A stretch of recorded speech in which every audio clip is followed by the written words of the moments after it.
आइए देखते हैं इस वीडियो में पृथ्वी के संबंध में कुछ तथ्य और इसके बाद हम लोग मैपिंग पर आ जाएंगे अगले भूगोल के वीडियो में। पृथ्वी से संबंधित पहले इसके निर्माण और बनावट के विषय में देखते हैं। जैसा कि हम जानते हैं, पृथ्वी सौर परिवार का एक अनोखा ग्रह है, एकमात्र अब तक का ऐसा ग्रह जिस पर जीवन संभव है और इसका निर्माण लगभग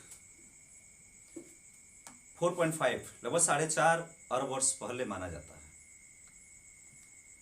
और शुरू में जैसा कि आप सभी को जानते हैं कि एक आग का गोला जैसे होता है उसी तरह से माना जाता है। आज भी माना जाता है कि पृथ्वी का आंतरिक भाग जो है वो बेहद गर्म है। धीरे धीरे इसमें एक वातावरण बना कुछ गैसों का, जिससे बारिश होने शुरू हुई। इसका प्रभाव ये पड़ा कि इसका जो सतह है वो ठंडा हुआ। प्रारंभ में कुछ वनस्पतियां, इसके बाद वृक्ष, फिर इस पर जो ठंडा होने के चलते जो संकुचन हुआ, महाद्वीप और सागर का निर्माण हुआ। इसमें सागर से जीवन की उत्पत्ति शुरू हुई। बेहद ससरी निगाह से बस उन चीजों को मैं बता देना चाहता हूं। जीवन की उत्पत्ति किससे? सागर से शुरू हुई और इसके बाद आज की हमारी जो पृथ्वी है वो इस रूप में आई।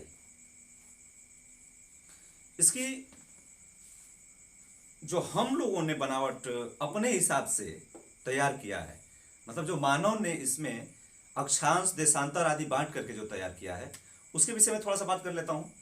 और फिर इसके बाद ग्लोब के सहारे मैं पृथ्वी की और भी कुछ चीजों को, या पहले ही कर ले रहा हूं, ग्लोब के सहारे। पहले यहां देख सकते हैं पृथ्वी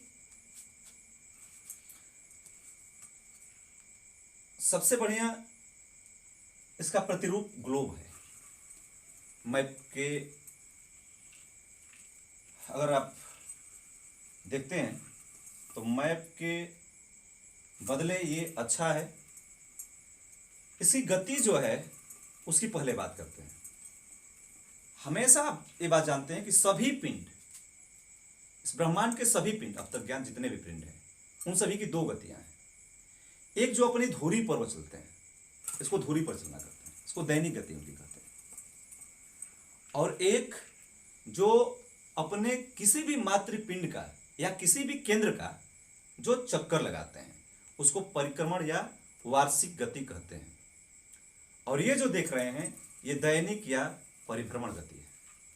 सभी पिंड, चाहे वो तारा हो, ग्रह हो, उपग्रह हो या और छोटे छोटे जो भी पिंड हो, जैसा कि सूर्य के विषय में भी आप जानते हैं।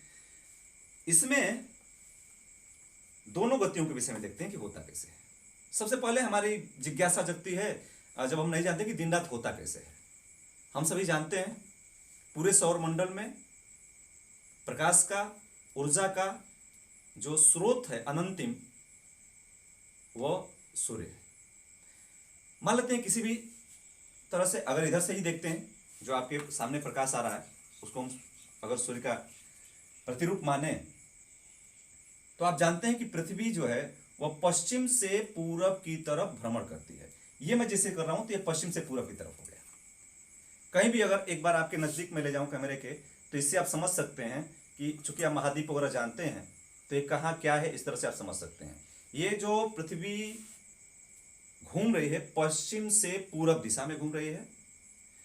जब सूर्य का प्रकाश पृथ्वी पर पड़ता है तो आप देखते हैं कि लगभग आधा प्रकाश से वंचित रह जाता है भाग, वो रात हुआ, जो आधा है वो दिन हुआ। अब इसमें और क्या होता है, आप अचानक आपके सामने एकदम दिन नहीं हो जाता, पूरा दोपहर नहीं हो जाता, बल्कि क्रमशः सुबह होता है, फिर चढ़ते जाता है सूर्य और फिर जो है शाम ढलती है। ये इस तरह से कहीं भी आप ले सकते हैं। मान लीजिए मैं आपके भारत से ही अगर इसको ये करूं आपके सामने, तो ये जो चलना है पृथ्वी का, धीरे धीरे पहले सूर्य के सामने आने शुरू होगा जो भाग, वहां सूर्योदय होना शुरू होगा, और जैसे जैसे सूर्य के बिल्कुल सामने आता जाएगा दोपहर होता जाएगा। इसके बाद फिर जब सूर्य से फिर से दूरी बनने लगेगी, तब तक उस भाग का, जिस किसी भाग को भी आप नोटिस में करेंगे, चाहे वो अमेरिका हो, भारत हो या पूरे ग्लोब पर, उससे दूर होता जाएगा सूर्य या सूर्य का प्रकाश, फिर से तिरछी किरणें पड़ने लगेंगी और शाम ढलेगी। और जब सूर्य का प्रकाश बिल्कुल ही खत्म हो जाएगा तो फिर से वहां पर रात्रि होगी, और ये क्रिया क्रमशः चलती रहती है। फिर से दिन, सुबह का निकलना हमेशा इसी तरह से होता है, जो कि निश्चित रूप से पहले पूरब दिशा में पड़ेगा और सूर्यास्त जो है वो पश्चिम दिशा में होगा। ये तो रहा आपका दिन और रात। दूसरी चीज भी देखते हैं, दिन रात का छोटा बड़ा होना जो है, या फिर ऋतु परिवर्तन जो है, ये पृथ्वी की एक और बनावट जो है उस पर निर्भर करता है। वह समझिए जैसे पृथ्वी के पहले झुकाव के विषय में देखते हैं। झुकाव 23.5 अंश है पृथ्वी का, ये आप जानते हैं इसको। झुकाव 23.5 अंश है।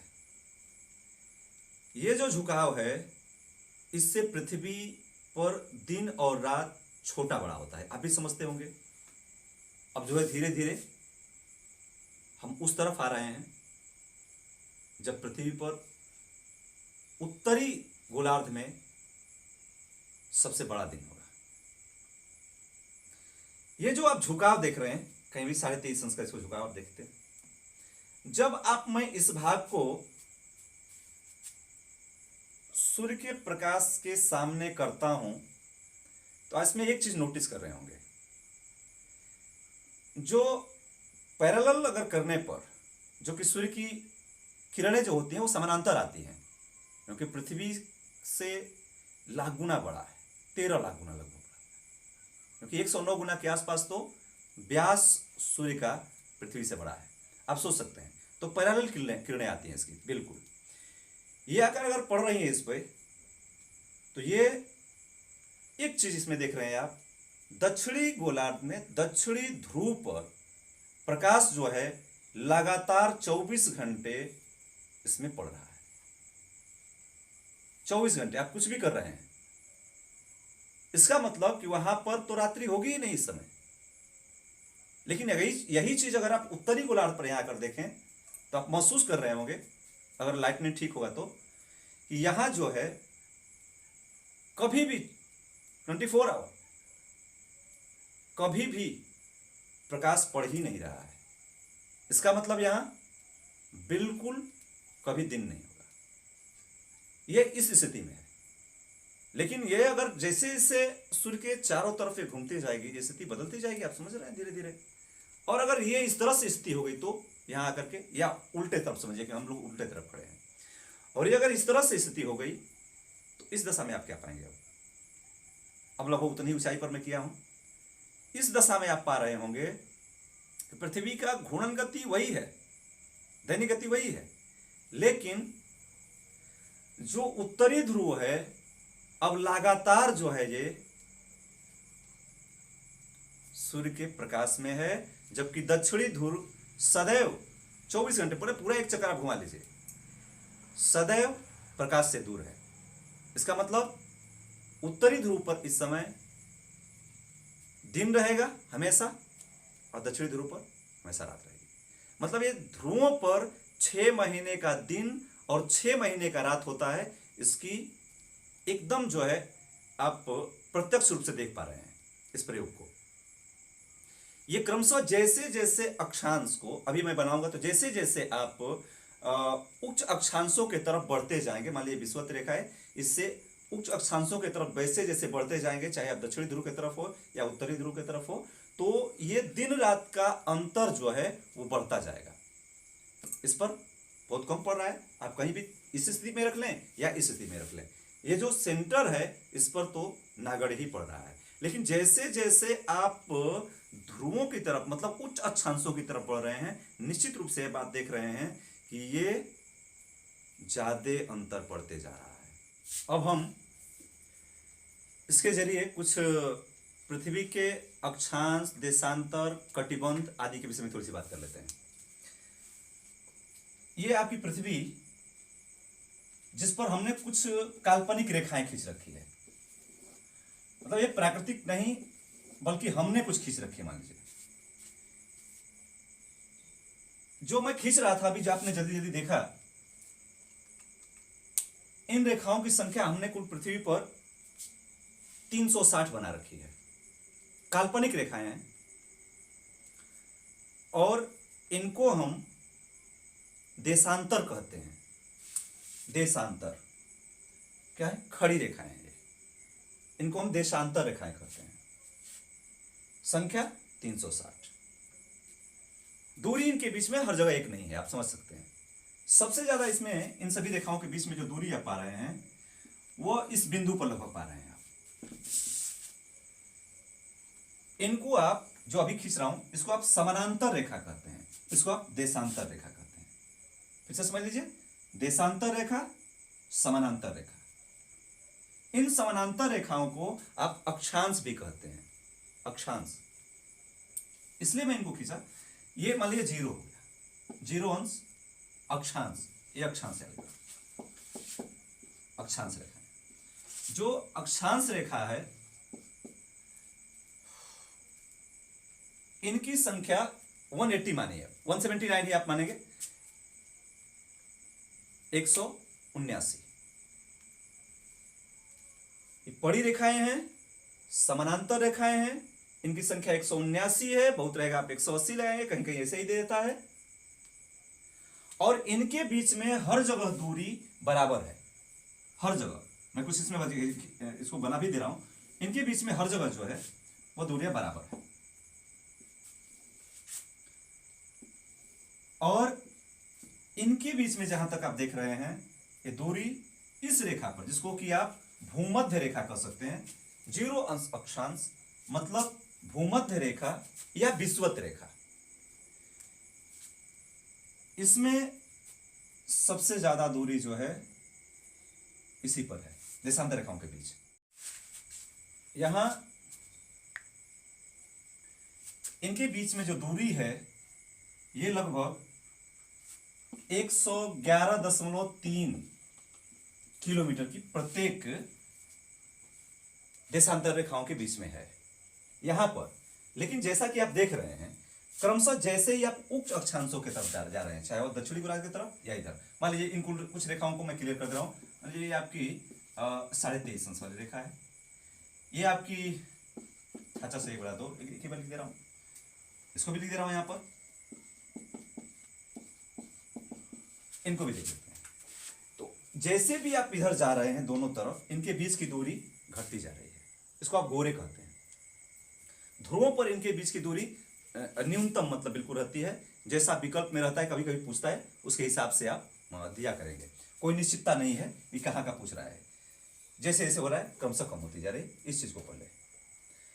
अब आते हैं इन रेखाओं पर, इनको आप अक्षांश रेखाएं कहते हैं। ये भूमध्य या विषुवत रेखा हो गई। इसके बाद ये जो है ये मकर रेखा है, ये कर्क है। सिर्फ हिंदी वाले वर्ड्स में प्रयोग करते जा रहा हूं। इसके बाद इसको आप आर्कटिक वृत्त कहते हैं, आर्कटिक वृत्त, और इसको अंटार्कटिक वृत्त कह सकते हैं।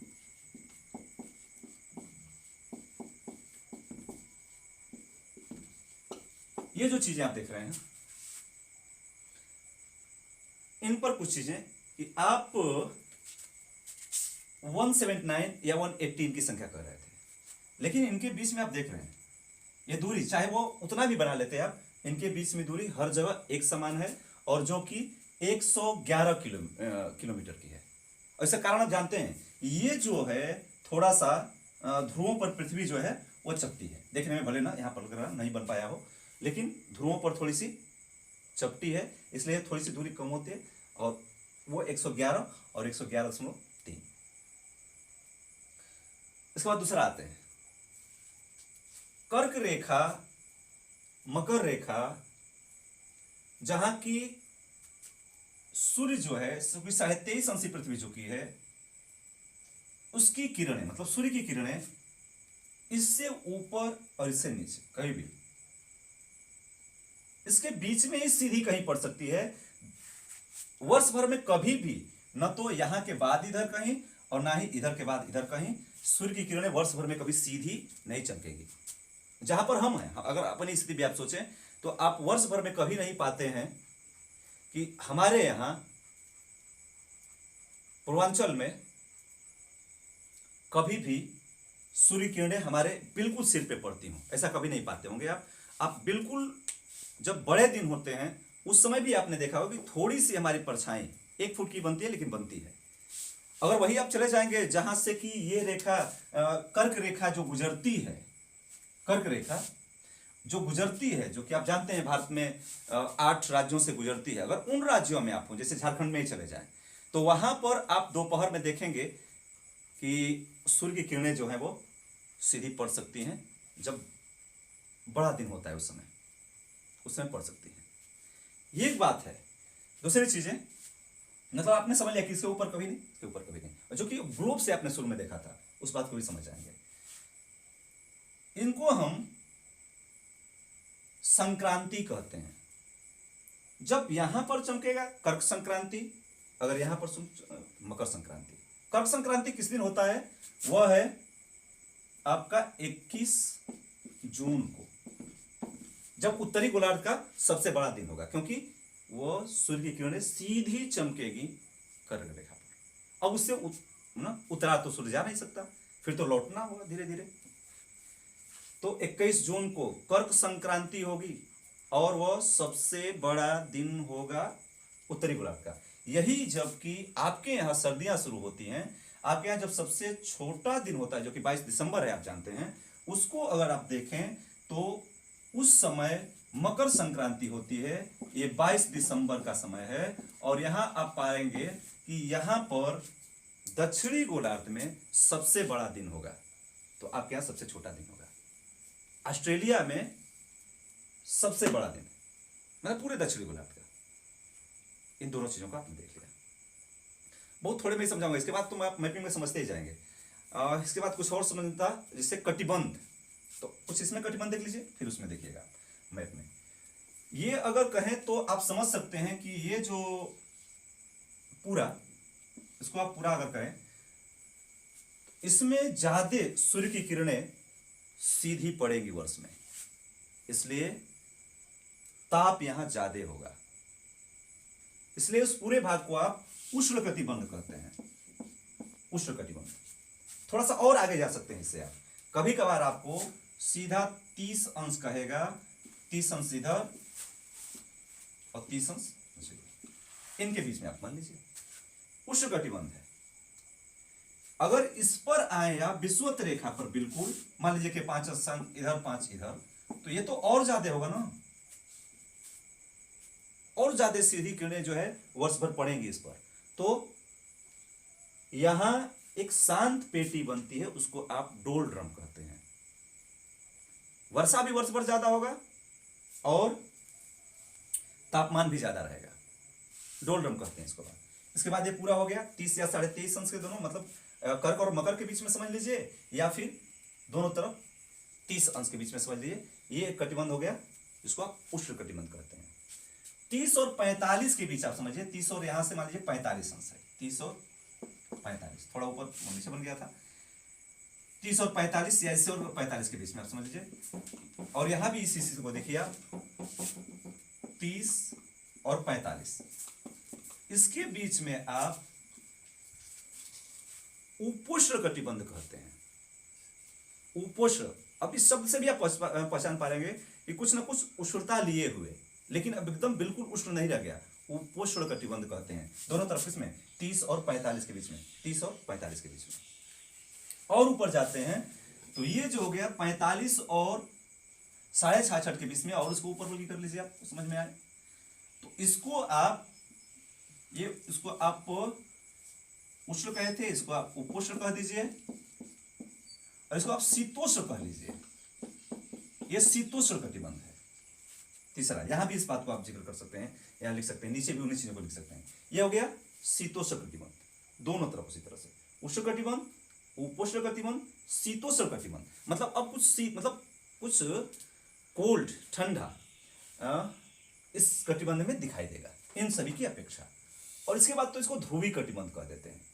इसको आप मतलब इससे लेकर के 66.5 अंश वाली रेखा से लेकर के और यहाँ ध्रुव तक 90 अंश, यहाँ ध्रुव, इसको क्या कहेंगे आप? ध्रुवीय कटिबंध या बिल्कुल शीत कटिबंध, ध्रुवीय या शीत कटिबंध कह लीजिए। ये कटिबंध रहा। इनसे बहुत ज्यादा आप देखते हैं कि तापमान वगैरह का जो वितरण है इसमें वो निर्भर करता है, जिससे हम समझ पाते हैं कि अगर ये कटिबंध है तो इसमें तापमान कितना ज्यादा कम होगा या ज्यादा अधिक होगा। बाकी चीजें कुछ और समझा दें आपको। मुझे लगता है कि मुझे जब अगले चैप्टर में भूगोल के आऊंगा तो उसमें वो सब चीजें समझाऊंगा, इसलिए अभी यहीं तक।